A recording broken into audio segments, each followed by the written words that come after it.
Good morning, good afternoon, or good evening. This is Pamela, and you are watching Pam Entertainment TV, where we review movies, television series, and incidents in pop culture to see if those incidents may or may not affect our daily lives.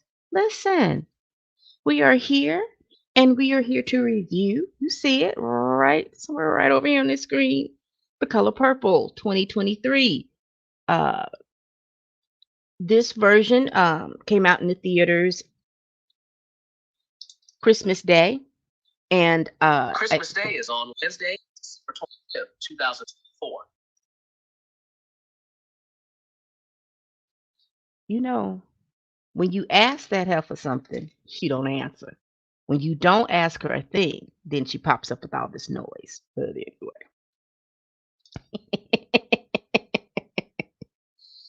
anyway, we're gonna review this show, this movie. When I went to go, let me see. On Christmas, I went to go see Godzilla minus one, and then the day after that, I went to go see Aquaman.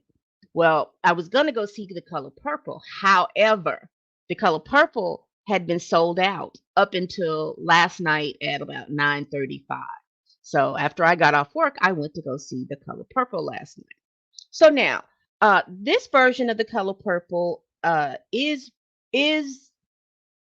different from the original version. The original version was a drama, a straight out drama, and this particular version is a drama, but it's musical.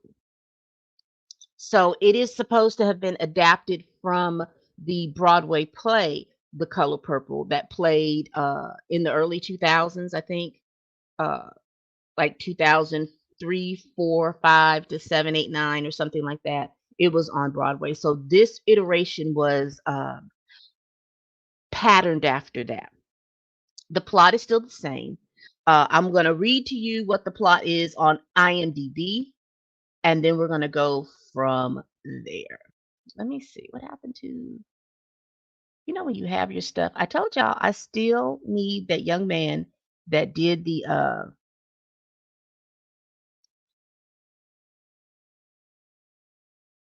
it says here, a woman faces many hardships in her life, but ultimately finds extraordinary strength in the hope of an unbreakable bond of sisterhood.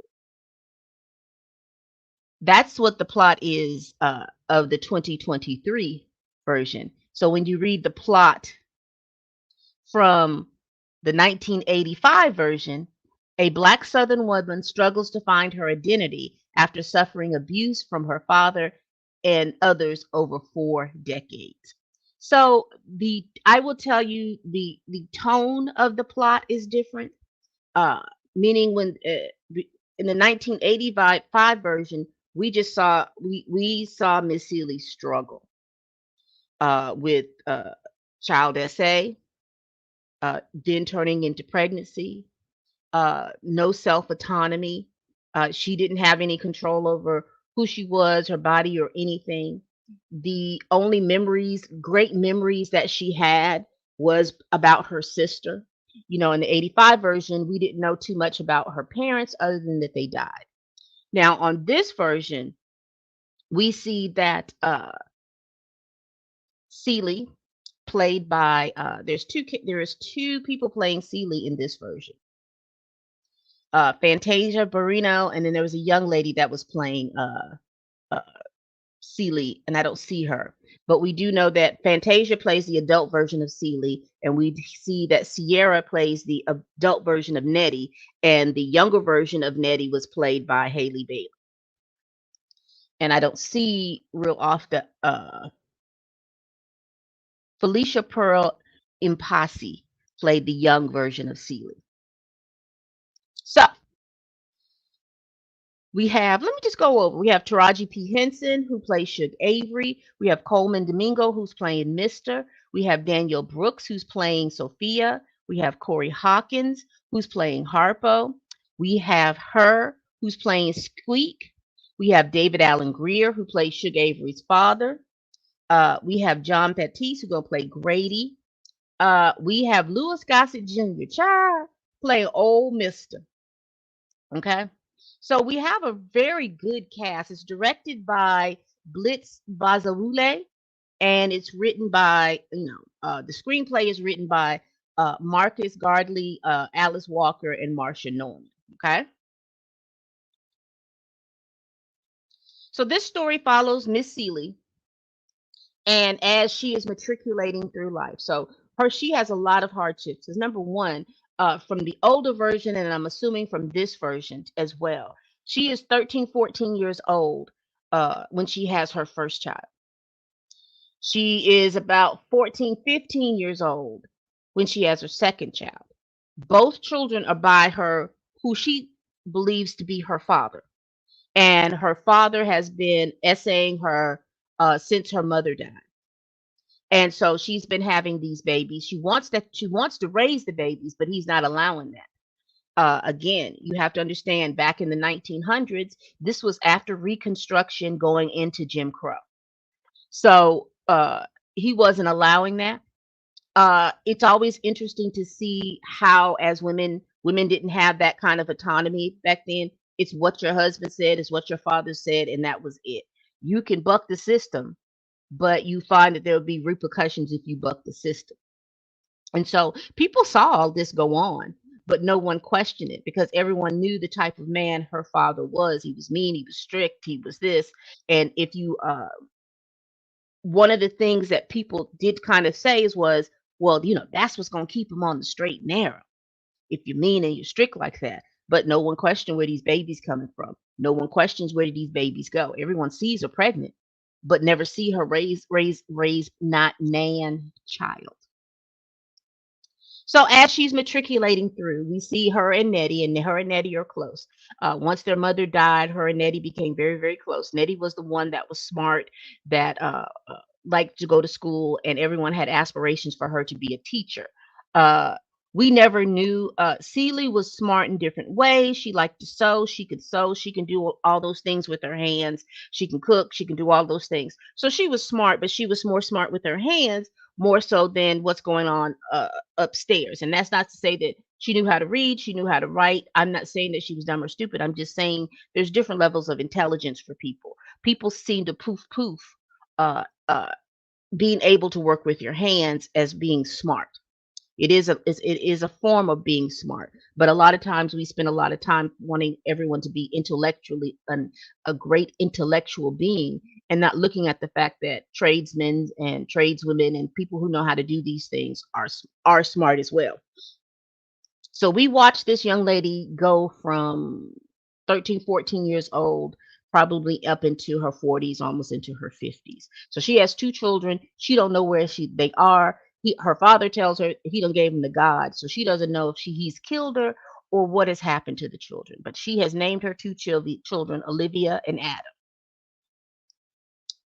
Well, the father's tired of her now. He done got two babies out of her. She ain't as he'd like for her to be anymore.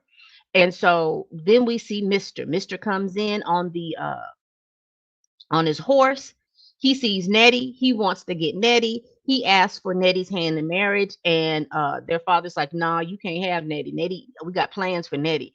You can have Celie. She cooks, she cleans, she can do everything, and you need somebody to raise some children." So we find out later that Mister's wife has died, and it was a whole big old deal about how he died, and then he's got three children. And I want to put that out there.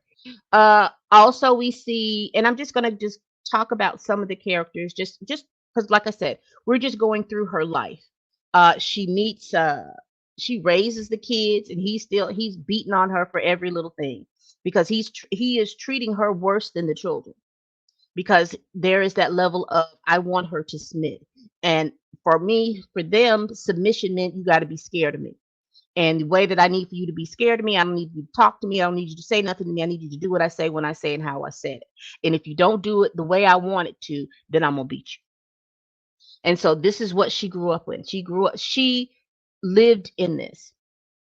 So one particular day, Nettie comes over and she says, "Pa tried to touch her," and she beat him up, and she wanted to come here. They convinced Mister to let Nettie stay. Mister is fine with that because Nettie is who Mister wanted in the first place. And so he is very fine with Nettie being there. And Nettie is still loving on her sister. doing all kinds of stuff, helping her, just being a confidant, someone that her sister can that Celie can depend on.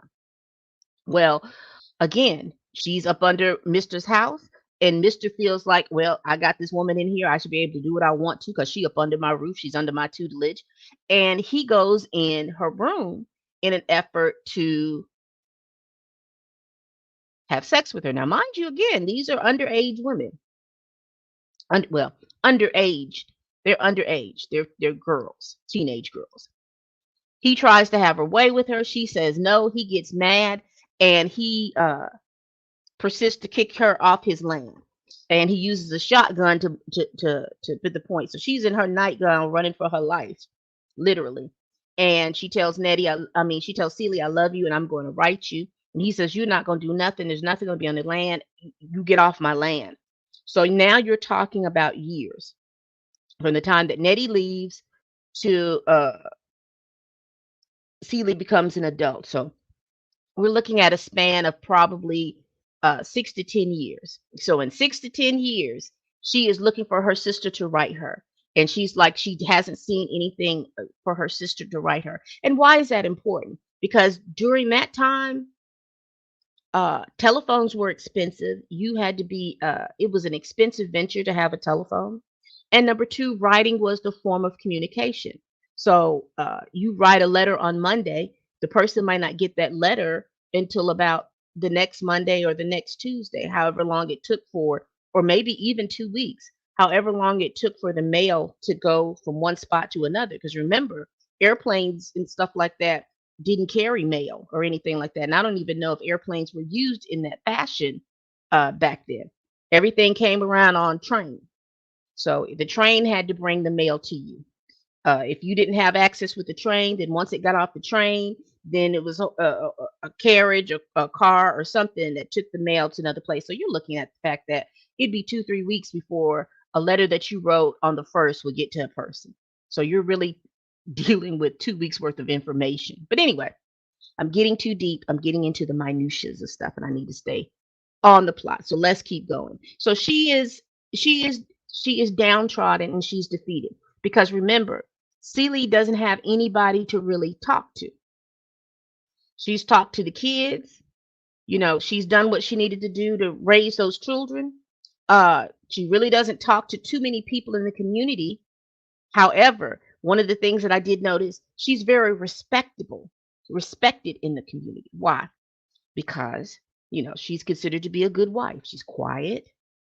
She cooks and cleans. She doesn't make any waves. Like I said, she can sew. Everyone knows that she can sew. And I think she probably sews for other people. And so, she don't make no waves. She's going through hell in her household, but the outside community respects her. They think that she's quite respectable because of the what she displays outward. Because she's fearful to say anything, she's quiet. Because she's got to go, if she goes somewhere, she got to go and she's got to come back. People like, see, she ain't out here in these streets doing nothing. She go where she got to go and come home, and that's respectable. But no one is focusing on the fear that she has in her household. So now we see that Harpo is grown. We see that he's getting married to Sophia, and Sophia is feisty, honey, and she's quite feisty. And she's feisty because she has to be feisty. She grew up in a house of men. And again, it didn't matter who that woman was. There were some men that felt like, I don't care who she is. If I want her sexually, that's who I'm going to get. And I don't care who she is. And let's just be real. Those were the times. You had a lot of folks who were out here figuring out that they are related to people and they don't know how they related to people. Well, I can tell you how you related to people. Because somewhere, somehow, somewhere, something in the milk ain't clean. You know how you related to people. We're not going to be obtuse about it. So Sophia comes. She wants to marry Harpo. Harpo loves her because Harpo is the kind of guy, he's not naturally who he is. He's just a, average dude, nothing go get or anything like that. But he has influences from his grandfather. Excuse me, y'all. influences from his grandfather, from his father, to be this big domineering type of man. And these are also these big domineering type of men that marry that marry children. I ain't gonna even sugarcoat it. That's just what they do. So they try to find that gal that's 15, 16, 17 years old. Here they are in their 40s and 50s, and they'll marry these girls because, they feel like they want these young girls not only to dominate them and to mold them in who they want them to be, but they also want them to take care of them in their old age because they know they're getting old. So we have the dynamics between Sophia and Harpo. You you have the dynamics between Sophia and Harpo. You have the dynamics between Miss Seeley and Mister. Then here comes Suge Avery. Now, Suge Avery is the gal that Mister used to love.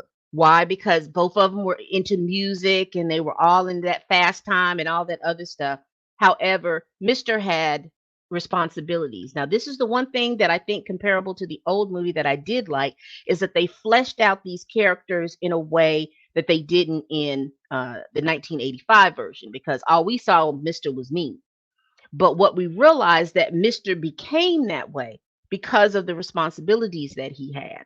His father, instilled that into him. Also, we see, like I said, this was going into Jim Crow coming out of Reconstruction. And so at one point in time in Reconstruction, a lot of black folks were able to purchase and buy land coming out of slavery, or land was given to them.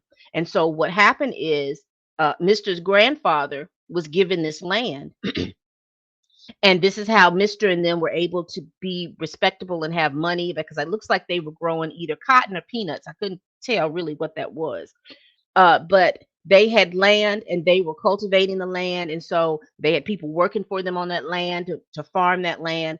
And so they were considered to be respectable because they had land. All of this was fleshed out. Suge wanted to sing. She sung in church, but because she wanted to go sing the blues, her father disowned her. No, you either sing in church, you sit here and you use your gifts for God, or you go about your business. And that's basically what happened. That she went on about the business, and I think the father, he gave me the impressions that he thought his love and his thing was going to keep Suge there, but that didn't keep Suge there. So he felt like he was going to punish her by not speaking to her. I couldn't tell if Tamala Mann was her mother or not, but she was very, singing good, but she was just a little tight. Suge comes, and Suge is like the life of the party, and Suge is one of those personalities where she has the innate ability that everyone loves her for their own reason. You know, Mister loves her because he felt like that should have been his wife. He should have been in a band with her, and he would have been happy. But he had those obligations with his father in the land. Uh, the town loves her and hates her at the same time. The men all love her because she's the life of the party. The women are like, yeah, she's the life of the party, but I don't like nobody to get my man's attention like she gets because she's a jazz and blues singer, so she's popular in that time being a jazz and blues singer. Harpo loves her because he's opened up, but after him and Sophia break up, he opens up, takes their house and make it a juke joint, and so she's going to be singing and doing this juke, so they love her too. Miss Seeley, because she doesn't know anybody like her. She don't have no friends. She don't have nothing like that. Her sister's gone. So she is enamored, like, who is this woman? What does she do? Because remember, she doesn't have the world. Miss Seeley don't have the worldview to understand and know that you as far as society would say, you shouldn't be trying to talk to your dad's mistress. You shouldn't be wanting to talk to the woman that your husband, excuse me, not your dad, but he acts like he wants to be your dad. Anyway, you shouldn't want the woman that your husband used to date or anything like that in your house and all this other stuff. That shouldn't be. You shouldn't do anything like that. Well, this was the only, all she had was her sister Nettie. Nettie's gone. She was uh, torn off the property. So she is curious about Suge. Suge's picture is everywhere, in the house. So she is curious about her. And then she gets to meet her and then she gets enthralled with her. She loves her too. because Suge is one of those people that takes people where they are. She is a little blind to certain things, but once she is aware of certain things, she does her best to try to make things better. And that's what she did for Celie. She knew Albert because that was so shocking that Celie didn't know her own husband's first name, given name. And she's like, Mister, sound like master to me. Just instilling, like, listen, she's one of those women. Did you know she's not going to, she knows who she is. She has her own autonomy. She thinks for herself, and she's going to do what she takes her talent and do with those talents what she needs to do. And she sees in Miss Celie a kinship, a friendship, and Celie falls in love with her. And Suge doesn't stop her from falling in love with her. As a matter of fact, she loves Miss Celie too. Uh, in the book, there was a sexual encounter with each other. Here, everything, and like they did in the first movie, was a kiss. But it was that is probably the first time outside of her sister Nettie in her life that she had a friendship with somebody, and she was in love with somebody on her own terms. I think that that was one of the things that I thought for Miss Seeley was a great thing. Now, I will tell you, one of the things that made this story more palpable was the music. Them singing through their feelings. I think that that made that more palpable. You watch this and uh, you felt for almost all the characters except for old Mister. I ain't studying old Mister. We see what happens with Sophia, the white lady, and that was always an interesting thing that came through. You had the mayor's wife come through and look at Sophia and think because she got clean kids that Sophia should just come work for her. Notice she never asked her anything. She was just like, "You gonna come work for me?" And she says, "No." "You gonna come work for me, gal?" And she was like, Sophia was like, "Hell no." And then back then in those days, you didn't talk to white people like that. Now her sensibilities and her feelings are hurt. And then everybody comes to jump to the thing. What? How did you speak to her? And you see all these white men jump this woman because she said, hell no, I don't want to work with you. And you see they jump Sophia, they beat her down with the butt of a gun, and they put this woman in jail for 6 years. They beat her mercilessly because she didn't want to go work with her. And they beat her down to the point where at the end, after 6 years, she decided, she wanted to get out of jail. So she goes and she works with this woman, and it doesn't even last that long. Doesn't even last that long. But it was just the fact that they needed to lord over Sophia to make her know her place.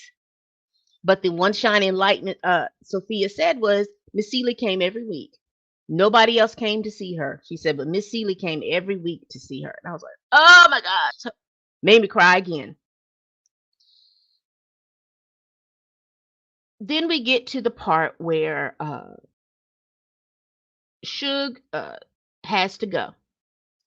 And before she goes out. Now remember, the mailbox is significant.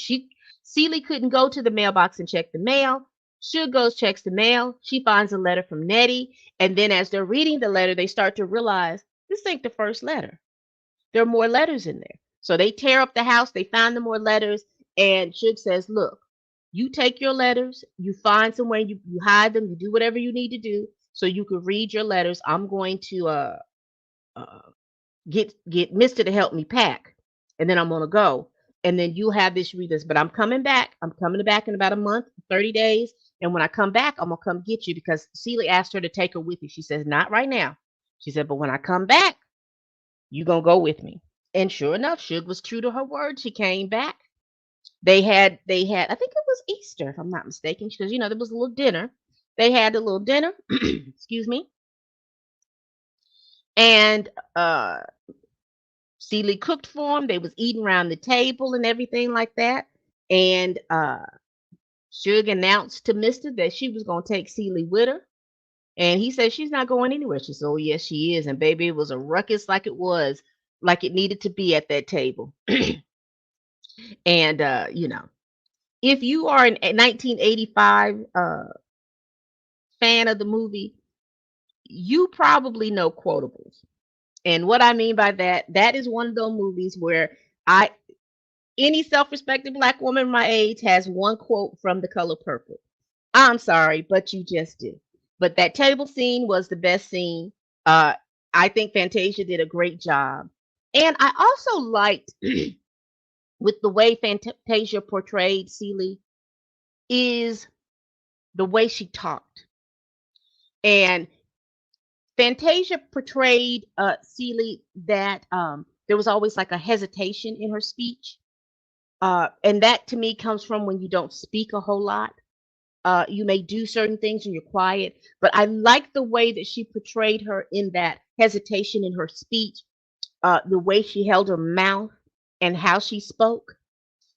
I enjoyed that. To me, showed to me great range from Fantasia, just to kind of give this girl woman a hesitation in her voice versus how you heard Suge speak. There was no hesitation in her voice. Whatever Suge said, she meant it. The only person that would get Suge out of her nature was her father. But I did like the way Fantasia played that. But anyway, they leave. They go to Memphis. While they're in Memphis, Celie blossoms, and we get the sister song. Uh, like I said, the music in this movie was great. I enjoyed the music. The music made all the scenes more palpable. Uh, Celie gets word that her father died. She goes home to the funeral, and that's when she finds out a whole lot of stuff. She finds out her father wasn't her father. Her father was her stepfather.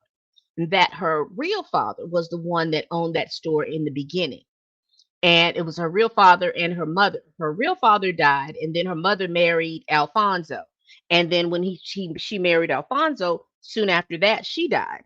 So she had always grown up. So her real father must have passed away when she was quite young, for her not to know that Alfonso was not her real dad. And what we find out is that the store actually belongs to her and Nettie. Her real father made sure that Nettie and her name was on the deed, so the store actually belonged to them. So she's turned that store into Miss Celie's House of Pants. And I love that little musical. I love that little number where they were dancing with all those little iteration of those pants that she made. I thought that was real cute. So as we get to the end, Celie, let me backtrack because Celie was reading the letters and she's finding out what Nettie has been doing, and she finds out that Nettie is with her children, and so she has this adventure of just reading all of these stories and whatnot. Uh, Mister finds out that she done been in the mail, and then he threatens her again and all this other stuff, and then that was the bigger impetus for her wanting to leave. I missed that point before she went to Memphis and after her father died. So when she comes back, when she left, she told Mister, uh, "Until you do right by me, everything that you speak, everything you want to do is gonna crumble. It's not gonna work out right because you ain't never done right by me." And we see that happen because again, Mister is tending to the land, and they look like boll weevils. Or something was in the bugs was in the plants, and they were eating up the plants. And so here is a man that has had good crops for years. When Celie lives, he don't have good crops, so he's having to burn that whole crop. So he's not gonna make no money that year from it looked like cotton, or it didn't look like cotton. It looked like peanuts, but it was so dry and stuff. I couldn't really tell what it was. Um, but I'm making the assumption it was either cotton or peanuts. Nothing panned out.